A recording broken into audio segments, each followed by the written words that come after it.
بسم الله الرحمن الرحيم يا أيها الذين آمنوا كتب عليكم الصيام كما كتب على الذين من قبلكم لعلكم تتقون। হে ইমানদার বান্দাগণ, তোমাদের উপর রোজা ফরজ করা হয়েছে যেই রকম ভাবে তোমার আগের উম্মতদের উপরে রোজা ফরজ করা হয়েছিল, এই জন্য যে তোমরা জানি মুত্তাকি হয়ে যাও, তোমরা জানি তাকওয়া অবলম্বন করো। তো ভাই বন্ধুগণ, আসল রোজার উদ্দেশ্য হলো তাকওয়া অবলম্বন করা। এখন তাকওয়া কাকে বলে? তো দেখুন, তাকওয়াকে আমরা নানান শব্দ দ্বারা প্রকাশ করতে পারবো, কিন্তু যেটা নাকি আসল তাকওয়া সেটা হলো আমাদের নিজের ইসলাহ করা, নিজের জাতের ইসলাহ করা। তো রোজার আসল উদ্দেশ্য হলো নিজের জাতের ইসলাহ করা। আর এই বস্তুটার ফিকির আমরা জানি এখন থেকে নেই, আর সারা জীবন জানি এই বস্তুটাকে বাকি রাখি, নিজের জাতের ইসলাহ।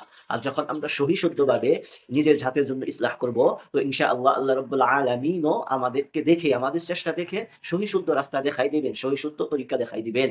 তো বন্ধুগণ, আমরা যে এই যে রোজা থাকি, রোজার মধ্যে কিন্তু আল্লাহ রাব্বুল আলামিন হালাল বস্তু খাওয়া, পান করা, সহবাস করা, এগুলো হালাল বস্তু। এই বস্তুটাকে আল্লাহ তাআলা কি করে দিয়েছে? হারাম করে দিয়েছে। তো যেগুলা হারাম কাজ আছে সেগুলা তো আরো উত্তম রূপে কি হারাম। যখন নাকি আমরা কি রোজা রাখি, তো আমরা জানি কি করি না, মিথ্যা কথা না বলি, তারপর হারাম মাল জানি কামাই করে না খাই, মানুষের জানি গীবত না করি, ইত্যাদি যত ধরনের হারাম কাজ আছে ওইগুলা থেকে দূরে থাকতে হবে। তখন সে রোজার যে আসল উদ্দেশ্য আছে তাকওয়া অবলম্বন করা, মুত্তাকি হওয়া, পরহেজগার হওয়া, তো আমাদের এই হিসাবে যদি আমরা পালন করি, তো রোজার মেইন উদ্দেশ্য পুরা হয়ে যাবে।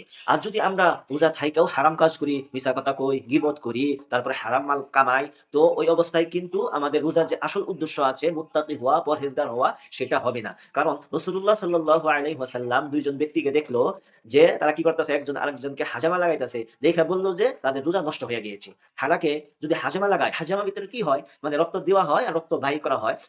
আর রক্ত দিলি, রক্ত বাহির করলে কিন্তু রোজা নষ্ট হয় না। তো রাসূলুল্লাহ সাল্লাল্লাহু আলাইহি ওয়াসাল্লাম বলেন তাদের রোজা নষ্ট হয়ে গিয়েছে। কারণ ওই ২ জন অন্য মানুষের গীবত করতেছিল। এইজন্য হুজুরে পাক সাল্লাল্লাহু আলাইহি ওয়াসাল্লাম কি একটা হারাম কাজ দেইখা বলল যে, রোজার যেটা আসল উদ্দেশ্য তাকওয়া অবলম্বন করা, পরহেজগার হওয়া, সেটা এই জায়গায় পাওয়া গেতেছে না। এইজন্য বলল যে তাদের রোজা হয় নাই। তো আমার আদরের দর্শকগণ, আমরা তো রোজা থাকি, রোজাকে রোজার হিসাবে থাকি, যেই হিসাবে রোজা থাকার হুকুম করা হয়েছে, রোজার দ্বারাই কি উদ্দেশ্য নেওয়া হয়েছে, রোজার দ্বারা কি উদ্দেশ্য করা হইতেছে, পরহেজগার হওয়া, মানে সমস্ত ধরনের গুনাহ থেকে বাইচা রোজাকে আদায় করা। এই যে পরহেজগার হবো, এই পরহেজগারের ট্রেনিং রমজান মাসে দেওয়া হইতেছে। আর এটা জানি আমাদের সারাটা জীবন থাকে, আমরা জানি সারাটা জীবন পরহেজগার হইয়া পার করতে পারি। তো এই রোজার মাসে এই বস্তুটারও ট্রেনিং দেওয়া হয়। তো আল্লাহ রাব্বুল আলামিন আমাদের সবাইকে পরিপূর্ণ হিসাবে রোজার হক আদায় কইরা রোজা রাখার জন্য তৌফিক দান করেন।